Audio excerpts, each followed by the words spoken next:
Hello and welcome again सबैजनाहरूलाई। आज म तपाईँलाई बीआईटी को बारेमा कुराकानी गर्नेछु।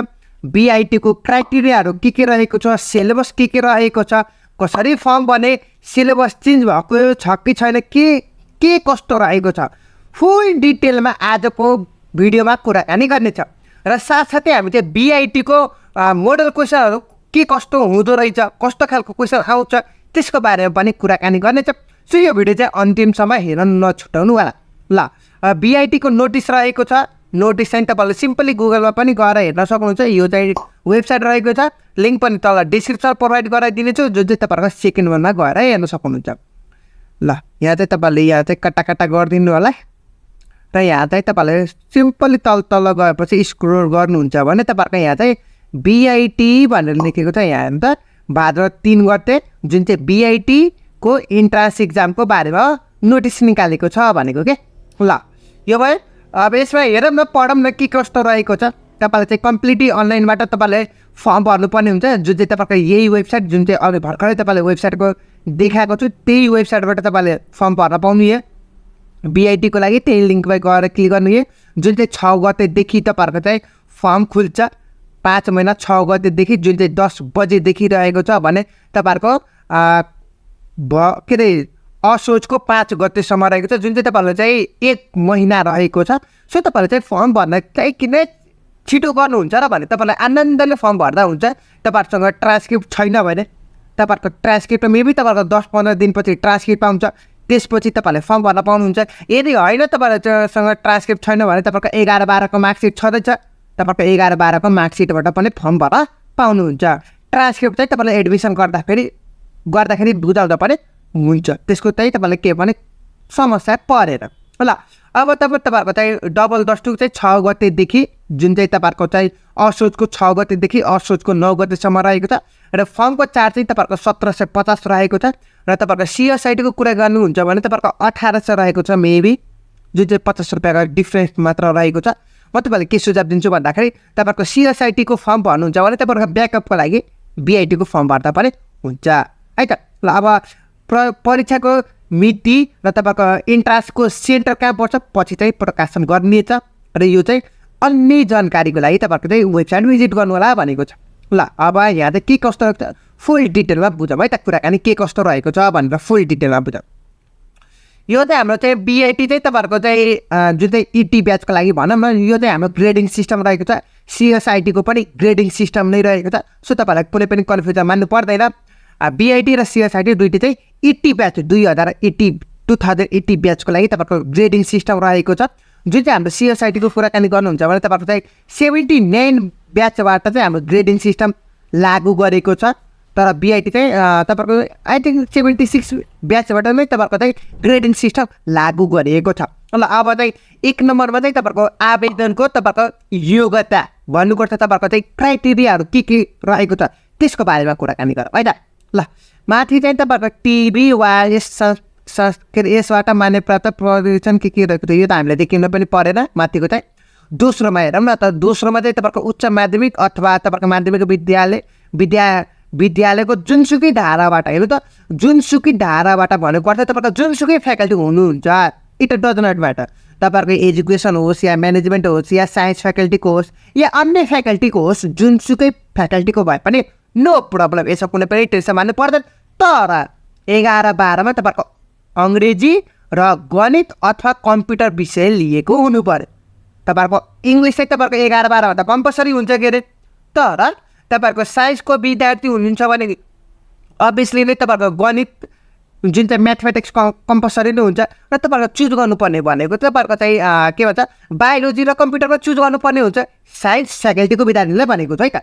सो बायोलोजी र कम्प्युटरको चाहिँ जुनसुकै चुज गर्दा पनि हुन्छ, नो प्रब्लम। तर म्याथ चाहिँ तपाईँहरूको कम्पलसरी छ नि त, होइन र। सो साइन्स फ्याकल्टीको हुनुहुन्छ भने तपाईँहरूको चाहिँ केही पनि परेन भन्नुपर्दा कि यो त अभियसली तपाईँहरूको अटोमेटिकली क्राइटेरिया म्याच गर्यो। यदि तपाईँहरूको म्यानेजमेन्टको विद्यार्थी अथवा एजुकेसनको विद्यार्थी अथवा जुनसुकैको विद्यार्थी हुनुहुन्छ भने, जुनसुकै फ्याकल्टीको विद्यार्थी हुनुहुन्छ भने तपाईँहरूको गणित भन्नुपर्छ म्याथमेटिक्स नत्र कम्प्युटर चुज गरेको हुनु पर्यो। बुझ्नुभयो? यहाँ चाहिँ क्लियरली वेमा हेर्न सक्नुहुन्छ। ख नम्बर जुन चाहिँ 1 नम्बरको खमा हेर्न सक्नुहुन्छ, क्लियरली वेमा पढ्न सक्नुहुन्छ। 11-12 चाहिँ तपाईँहरूको चाहिँ अङ्ग्रेजी त भन्नुपर्छ, इङ्ग्लिस त कम्पलसरी हुन्छ। म्याथमेटिक्स र कम्प्युटरमध्ये कुनै एउटा चुज गरेको हुनु पर्यो। जुनसुकै लिँदा पनि भयो, म्याथमेटिक्स अथवा कम्प्युटर जुनसुकै चुज गरेको भए पनि भयो। यदि सपोज तपाईँहरूको दुइटै चुज गर्नुभएको छ भने झन् तपाईँहरूको त बेनिफिट भयो। फर्म भर्दाखेरि के कस्तो हुन्छ म तपाईँलाई एकछिनमा कुराकानी गर्छु है त। फर्म भर्दा पनि तपाईँहरूको म्याथमेटिक्स चुज गर्ने कि कम्प्युटर चुज गर्ने टिक लगाउनु पर्ने हुन्छ। एकछिनमा त्यसको पनि कुराकानी गर्नेछु, चिन्ता गर्नु पर्दैन। ल अब त्यसपछि त तपाईँलाई चुज गर्नुभयो र त्यसको फाइनल ग्रेड चाहिँ तपाईँको सी आउनु पर्यो। बुझ्नुभयो? प्र्याक्टिकल विथ प्र्याक्टिकल सहित। यदि तपाईँहरूको प्र्याक्टिकल मार्क्स छ भने थ्योरी र प्र्याक्टिकल मिलाएर तपाईँको सी ग्रेड आउनु पर्यो। र सिजिपिए भन्नुको त ग्रेडिङ पोइन्ट 1.6 आउनु पर्यो कम्तीमा भनेको छ। ल फाइनल ग्रेड र फाइनल ग्रेड चाहिँ सिजिपिए 1.8 लेखेको छ। र यो चाहिँ ए लेभलको विद्यार्थीको भयो। र सिटिबिटीबाट जुन चाहिँ 3 इयरको डिप्लोमा हुन्छ त्यसमा उनीहरूले चाहिँ बिआइटी पढ्न चाहनुहुन्छ भने तपाईँको कम्तीमा अङ्ग्रेजी र गणित वा कम्प्युटर विषय चुज गरेको हुनु पर्यो र कम्तीमा सेकेन्ड डिभिजनसँग पास हुनु पर्यो भनेको छ। बुझ्नुभयो? ल अब तपाईँहरूको कम्प्लिटली अनलाइनको बारेमा कुराकानी गरौँ। म कसरी फर्म भर्ने यताउताको बारेमा कुराकानी गर। तपाईँलाई चाहिँ फर्म चाहिँ तपाईँको पुरै कम्प्लिटली अनलाइन नै रहेको छ। टियुको वेबसाइट रहेको छ, जुन चाहिँ यो वेबसाइटको तपाईँहरूको सेकेन्ड वानको लिङ्कतिर हो। यो लिङ्कमा आएर र यहाँ चाहिँ इन्ट्रान्स कल भनेर लेखेको छ। एकछिनमा रोक्नुहोस्, म तपाईँलाई एकछिनमा देखाइदिन्छु। ल यहाँ इन्ट्रान्स कल भनेको छ। इन्ट्रान्स कलमा बिआइटी जहाँनिर लेखेको छ त्यसमा क्लिक गरेर फर्म भर्न पाउनुहुन्छ। बुझ्नुभयो? यो चाहिँ अनलाइनको भयो। लिङ्क पनि तपाईँलाई देखाइदिएँ। ल अब चाहिँ तपाईँहरूको चाहिँ 5-6 गतेदेखि तपाईँहरूको चाहिँ कति गतेसम्म छ भन्दाखेरि 1 महिना टाइम रहेको छ। तपाईँलाई 1 महिनाको बिचमा जहिले पनि भर्दा पनि हुन्छ, केही पनि समस्या परेन। र यो चाहिँ तपाईँहरूको चाहिँ डबल डस्टुक भनेको त डबल फीको लागि तपाईँहरूको चाहिँ असोजको 6 गतेदेखि तपाईँहरूको असोजको 9 गतेसम्म रहेको छ। र तपाईँहरूको आवेदनको लागि तपाईँहरूको फर्म भर्नको लागि इन्टरनेट हुनै पर्यो। तपाईँहरूको चाहिँ घरमा आफैले बसी आनन्दले फर्म भर्न पाउनुहुन्छ। कसैको नि भन्नुको त कसैको साइबरमा गएर अथवा यताउताको जानै परेन। आफैले इन्टरनेट कनेक्सन राम्रो छ भने आफैले पनि घरमा बसी फर्म भर्न पाउनुहुन्छ र चिन्ता गर्नु पर्दैन। हाम्रो चाहिँ 6 गतेदेखि फर्म खुल्छ के म तपाईँहरूको 7 गते चाहिँ तपाईँहरूको भिडियो प्रोभाइड गराइदिन्छु, चिन्ता गर्नु पर्दैन। ल यो चाहिँ अनलाइनको बारेमा भयो। कम्प्लिटली अनलाइनको बारेमा के कस्तो रहेको छ र तपाईँहरूको चाहिँ फीको कुरा चाहिँ तपाईँहरूको 1750 रहेको छ, फर्मको चार्ज भनौँ न। र तपाईँहरूको चाहिँ अनलाइन जुन चाहिँ पेमेन्ट युज गर्नुपर्ने हुन्छ तपाईँहरूको खल्ती ई सेवा अथवा तपाईँहरूको चाहिँ मोबाइल ब्याङ्किङ जेसुकै पनि युज गर्न पाउनुहुन्छ। र त्यो युज गर्दाखेरि तपाईँहरूको एउटा ट्रान्जेक्सन आइडी जुन चाहिँ तपाईँहरूको चाहिँ लास्टको 6 डिजिटको एउटा नम्बर दिन्छ, त्यसलाई चाहिँ पेमेन्ट गरेको स्क्रिनसट गर्नुपर्ने हुन्छ। स्क्रिनसट गरिसकेपछि तपाईँहरूले चाहिँ एज अ प्रुफको लागि तपाईँहरूको चाहिँ वेबसाइटमा अपलोड गर्नुपर्ने हुन्छ। So don't forget to take screenshot of that. पैसा बुझाएको लागि त्यो चाहिँ स्क्रिनसट गर्न नबिर्सिनु होला। र त्यसपछि स्क्रिनसट तपाईँहरूको पेमेन्ट गरिसकेपछि तपाईँको 6 डिजिटको कोड आउँछ, त्यो डिजिट कोड पनि लेख्नुपर्ने हुन्छ। ल यो भयो। अब तपाईँहरूको मार्कसिटहरू सबै डकुमेन्टहरू के कस्तो रहेको छ तपाईँहरूले सबै डकुमेन्टहरू चाहियो। तपाईँहरूको चाहिँ 11-12को तपाईँहरूको ट्रान्सक्रिप्ट माइग्रेसन प्रोभिजन छ भने, तर छैन भने इट्स ओके। तर अहिलेको लागि कम्प्लिट जो चाहिँ अनलाइनमा फर्म भर्दाखेरि तपाईँहरू चाहिँ अहिलेको लागि 11-12को मार्कसिट बुझाउनु होला, भन्नुपर्छ अपलोड गर्नु होला। 11-12को मार्कसिट चाहिँ छैन भने 12को मार्कसिट अस्ति भर्खरै तपाईँहरूको रिजल्ट आएको छ, त्यसबाट नेटबाट डाउनलोड गरेर राखिदिनु होला। र 11को मार्कसिट त अभियसली तपाईँहरूसँग छँदैछ होला। र अब तपाईँको एससीको कुरा आयो, एससीको मार्कसिटहरू के कस्तो रहेको छ, डकुमेन्टहरू के कस्तो रहेको छ तपाईँहरूसँग त छँदैछ सुरक्षितसँग होइन, त्यो चाहिँ राखिदिनु होला। ल अब त्यसपछि र तपाईँहरूको सबमिट गरिसकेपछि एक्नोलेजमेन्ट पेज चाहिँ तपाईँहरूको प्रिन्ट आउट गर्नु होला। तपाईँहरूको के डकुमेन्टहरू फिलअप गर्नुभएको छ त्यसको चाहिँ प्रिन्ट आउट गर्नु होला भनेको छ, यहाँ हेर्न सक्नुहुन्छ। र त्यसपछि तपाईँहरूको चाहिँ अनलाइनबाट तपाईँहरूको चाहिँ के अरे एडमिट कार्ड डाउनलोड गरिसकेपछि त्यसलाई कलर प्रिन्ट गरेर बल्ल तपाईँहरूको चाहिँ इक्जाम सेन्टरमा लैजानु होला। बुझ्नुभयो? र इक्जाम सेन्टरमा जाँदाखेरि तपाईँहरूको चाहिँ आफ्नो आइडेन्टिटी के छ त भन्नुपर्दा सिटिजनसिप हुन्छ कि तपाईँहरूसँग सिटिजनसिप चाहिँ छैन भन्नुपर्दा नागरिकता छैन भने तपाईँहरूको चाहिँ जन्म दर्ता छ कि त्यो चाहिँ तपाईँहरूलाई चाहिन्छ। बुझ्नुभयो? यहाँ हेर्न सक्नुहुन्छ क्लियरली वेमा तपाईँहरूसँग के छ त चालकको प्रमाणपत्र जो चाहिँ तपाईँको ड्राइभिङ लाइसेन्स कि त तपाईँहरूको भोटर आइडी कि त अरू के छ त राष्ट्रिय परिचय पत्र अथवा अरू के छ त तपाईँले त्यो चाहिँ सेन्टर इक्जाम दिने बेलामा लैजानु होला। र तपाईँ अनलाइन भर्दाखेरि तपाईँको यो 11वटा डिस्ट्रिक्ट रहेको छ, यो 11वटा जिल्लाहरू आफैले राम्रोसँग छान्नु होला, आफैले चाहिँ तपाईँले चाहिँ राम्रोसँग चुज गर्नु होला। तपाईँहरू जुन चुज गर्नुहुन्छ त्यही डिस्ट्रिक्टमा तपाईँहरूको चाहिँ सेन्टर पर्छ। जस्तै कि तपाईँहरूको चितवन चुज गर्नुभयो भने चितवन जुन विद्यार्थीले जतिवटा विद्यार्थीले चुज गरेको छ सबैको सेन्टर चितवनमै पर्छ। बुझ्नुभयो? ल सपोज तपाईँहरूको चाहिँ अब चाहिँ तपाईँहरूको चाहिँ मेरो घर काठमाडौँ छ र मैले यहाँ चितवन चुज गरेँ भने किन त्यस्तो गर्नुहुन्छ? त्यस्तो त मिस्टेक भएको भएन डिस्ट्रिक्ट चुज गर्दाखेरि। सो तपाईँहरूको जहाँको विद्यार्थी हुनुहुन्छ त्यहीँको चुज गर्नु होला। यदि त्यो डिस्ट्रिक्ट छैन भने त्यसको नजिक कुन चाहिँ डिस्ट्रिक्ट छ त अप्सनमा त्यो चाहिँ चुज गर्नु होला भनेको। ल परीक्षाको मिति र समय र केन्द्र चाहिँ तपाईँहरू पछि प्रकाशन गर्नेछ र तपाईँहरूको चाहिँ यहाँ प्रवेश परीक्षा जुन चाहिँ तपाईँहरूको चाहिँ भनौँ न तपाईँहरूको क्वेसन प्याटर्न के कस्तो रहेको छ त्यसको बारेमा कुराकानी गरौँ है त। र तपाईँहरूको चाहिँ फुल्ली तपाईँहरूको 100 मार्क्सको रहेको छ। तपाईँहरूको चाहिँ यहाँ फुल मार्क्स चाहिँ 100 मार्क्सको रहेको छ। फुल मार्क्स 100 छ भने तपाईँहरूको जसमा आइएससी जुन चाहिँ तपाईँहरूको 11-12 जुन चाहिँ तपाईँहरूको साइन्स फ्याकल्टीको विद्यार्थी हुनुहुन्छ भने वा सो सरहको पाठ्यक्रम आधारमा अङ्ग्रेजी विषयमा 50 नम्बर र गणित विषयमा 50 नम्बर अथवा अङ्क अथवा कम्प्युटर विषयमा 50 नम्बर। गणित र कम्प्युटर विषयमध्ये कुनै एउटा विषय छनौट गर्न सकिनेछ भनेको छ। हेर्नु त ग्रुप ए चाहिँ तपाईँहरूको इङ्ग्लिसमा तपाईँको 50 नम्बर जुन चाहिँ 11-12 हुने भयो र ग्रुप बीमा चाहिँ तपाईँहरूको म्याथमेटिक्स र कम्प्युटरमध्ये कुनै एउटा चुज गर्नुपर्ने हुन्छ। बुझ्नुभयो? र यो चाहिँ तपाईँहरूको यो दुइटै चाहिँ तपाईँहरूको 50 मार्क्स। यदि तपाईँहरूको कम्प्युटर चुज गर्नुभयो भने 50 मार्क्स, तपाईँहरूको इङ्ग्लिस र कम्प्युटर गरेर तपाईँहरूको दुइटा गरेर 50-50 100 भयो। र यदि तपाईँको इङ्ग्लिस र म्याथमेटिक्स चुज गर्नुभयो भने 50-50 गरेर 100 भयो। बुझ्नुभयो? र म तपाईँलाई के सुझाव दिन्छु भन्दाखेरि जुन चाहिँ तपाईँहरूको चाहिँ साइन्स फ्याकल्टीको विद्यार्थी हुनुहुन्छ भने तपाईँहरूको चाहिँ अभियसली तपाईँहरूको म्याथमेटिक्स चाहिँ छँदैछ। तपाईँहरू मेरो ओपिनियनमा के तपाईँहरूको ओपिनियन त अब डिफ्रेन्ट हुनसक्छ नि त। मेरो ओपिनियनमा चाहिँ के छ त भन्दाखेरि यदि तपाईँहरूको साइन्स फ्याकल्टीको विद्यार्थी हुनुहुन्छ भने तपाईँहरूको चाहिँ म्याथमेटिक्स र इङ्ग्लिस चुज गर्नु होला। बुझ्नुभयो? इङ्ग्लिस त कम्पलसरी हुन्छ र म्याथमेटिक्स र कम्प्युटर मध्येमा तपाईँको साइन्स फ्याकल्टीको विद्यार्थी हुनुहुन्छ भने म्याथमेटिक्स चाहिँ चुज गर्नु होला। र यदि तपाईँहरूको एजुकेसन अनि त्यसपछि तपाईँहरूको चाहिँ म्यानेजमेन्ट अरू जुनसुकै फ्याकल्टीको हुनुहुन्छ भने तपाईँहरूको चाहिँ कम्प्युटर अथवा म्याथमेटिक्स जुनसुकै चुज गर्दा पनि हुन्छ। यदि तपाईँहरूको म्याथमेटिक्स पढ्नु भएको छ भने म्याथमेटिक्स चुज गर्नु होला।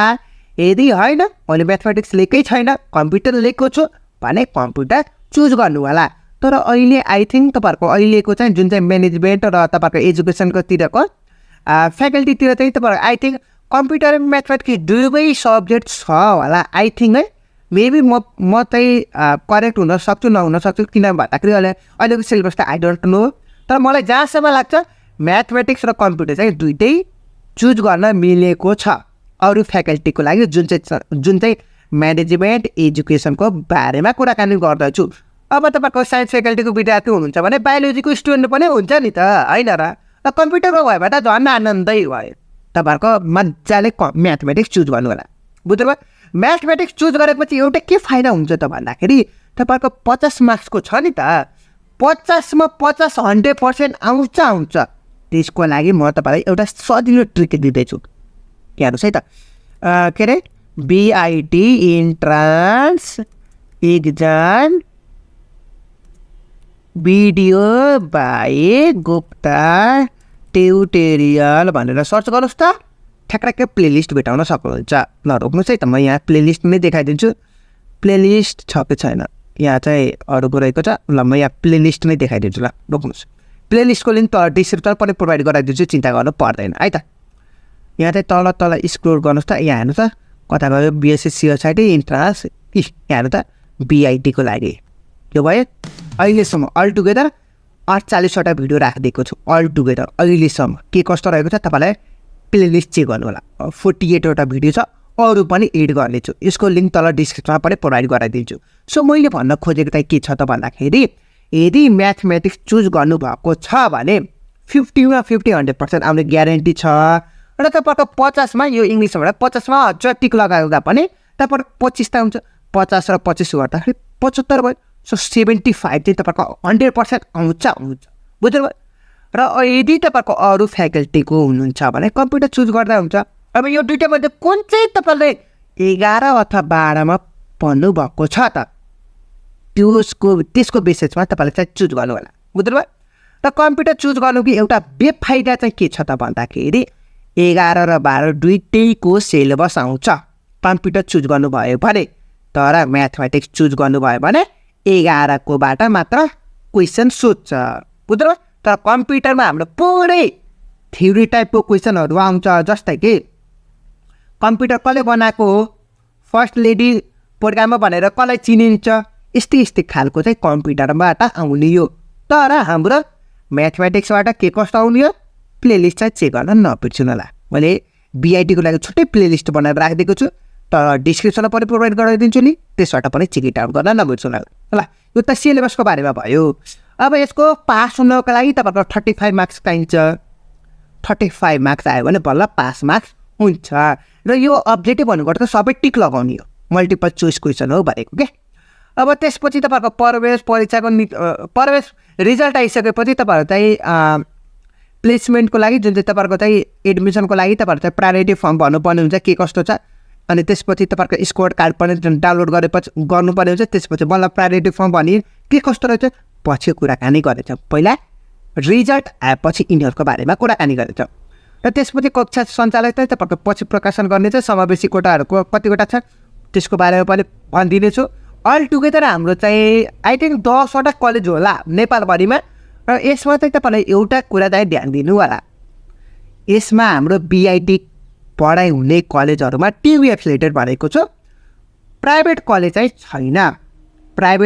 छैन सबै हाम्रो गभर्मेन्ट कलेज मात्र रहेको छ बीआईटी पढाइ हुने जुन चाहिँ सरकारी कलेजहरू मात्र छ बीआईटी पढाइ हुने चिन्ता नगर्नु होला मैले म आफ्नो वेबसाइटमा पनि तपाईँले अपडेट गरिदिन्छु कुन कलेजमा बीआईटी पढाइ हुन्छ कतिवटा सिट रहेको छ लगायत सम्पूर्ण कुराहरू सबै मेरो वेबसाइटमा अपडेट गरिदिन्छु सो स्टे ट्युन है त लिङ्क पनि तल डिस्क्रिप्सनमा राखिदिन्छु मेरो वेबसाइटको ल अब यति नै रहेको छ स्कलरसिप पनि पाउँछ तर फुल्ली स्कलरसिप चाहिँ हुँदैन ओन्ली टपरहरूको लागि हुन्छ के कस्तो रहेको छ स्कलरसिपको लागि पनि पछि कुराकानी गर्नेछ ल यो भयो फुल डिटेल भयो अब मक टेस्टको बारेमा कुराकानी गरौँ न त तपाईँहरूको चाहिँ प्र्याक्टिस गर्नको लागि क्वेसन त चाहियो नि त होइन र ल यो मेरो वेबसाइट रहेको छ prohibited.com.lp भनेर यो मेरो वेबसाइट रहेको छ यो चाहिँ यहाँ लिङ्क रहेको छ ल हेर्नु त तपाईँहरूको बीआईटीको विद्यार्थी हुनुहुन्छ है त बीआईटीको इन्ट्रान्स क्वेसन खोज्नु लाउनु भयो होइन यहाँ हेर्नु त बीआईटी इन्ट्रान्स इक्जाम भनेर यसमा क्लिक गर्नुहोस् सबै बीआईटीको डिटेल आउँछ ल यहाँ चाहिँ बीआईटीको डिटेल आयो यो अल टुगेदर दुईवटा मात्र क्वेसन अपलोड गरिदिएको छु अब फर्दर पनि अपलोड गर्नेछु चिन्ता गर्नु पर्दैन मेरो इक्जाम भएको कारणले गर्दाखेरि तपाईँहरू चाहिँ अपलोड नगरेको छु भनौँ न ल यो दुईवटा मात्र रहेको छ फर्दर क्वेसनहरू पनि अपलोड गरिदिन्छु तपाईँलाई अपडेट गरिदिन्छु र तपाईँहरूको बीआईटी चाहिँ कतिवटा कलेजमा पढाइ हुन्छ कतिवटा कलेजमा कुन कलेजमा पढाइ हुन्छ कतिवटा सिट रहेको छ लगायत सम्पूर्ण कुराहरू यही वेबसाइटमा तपाईँलाई चाहिँ अपडेट गरिरहेको हुन्छु सो यो वेबसाइट पनि चेक इट आउट गर्न नबिर्सनु होला र तपाईँलाई केही फर्दर तपाईँहरूको अपडेटहरू आयो भने टियुबाट केही अपडेटहरू आयो भने मैले यही गुप्ता ट्युटोरियलको कम्युनिटी पोस्टमा तपाईँलाई चाहिँ एभाइलेबल गरिदिन्छु है त गुप्ता ट्युटोरियलको तपाईँहरूको मेक स्योर च्यानललाई सब्सक्राइब गर्नु होला है त मैले यहाँ चाहिँ कम्युनिटी पोस्टमा गएर तपाईँलाई चाहिँ केही कुराहरू आयो भने टियुबाट मैले यहाँ चाहिँ अपडेट गरिदिन्छु है त हेर्नु त भर्खरै 11 के भएको उपलक्ष्यमा यहाँ चाहिँ सबैलाई विशेष थ्याङ्क यू गरेको छु ल यो तपाईँहरूले अपडेट गरिरहेको हुन्छ के कस्तो छ अस्ति चाहिँ तपाईँहरूको चाहिँ बीआईटीको इन्ट्रेस्ट आएको छ त्यसको बारेमा अपडेट गरेको छु तपाईँलाई यहाँ चाहिँ के कस्तो रहेको छ कम्युनिटी पोस्टमा रेगुलरली तपाईँले अपडेट गरेको हुन्छ बुझ्नुभयो ल मेक स्योर कि च्यानललाई सब्सक्राइब गर्नु होला ल आजलाई यति नै गरौँ अब तपाईँहरूको चाहिँ फर्म चाहिँ तपाईँहरूको चाहिँ 6 गते खुल्छ होइन र तपाईँहरूको चाहिँ सकेसम्म 6 गते नै प्रोभाइड गराइदिन्छु भिडियो न त तपाईँहरूको 7 गते दिउँसोतिर नत्र बेलुकातिर तपाईँलाई चाहिँ फुल डिटेलमा कसरी फर्म भर्ने त त्यसको बारेमा कुराकानी गरिदिन्छु है त ल आजलाई यति नै गरौँ र यदि तपाईँहरूले चाहिँ च्यानललाई सब्सक्राइब गर्नुभएको छैन भने च्यानललाई सब्सक्राइब गर्नु so see you in the next video till then have a good day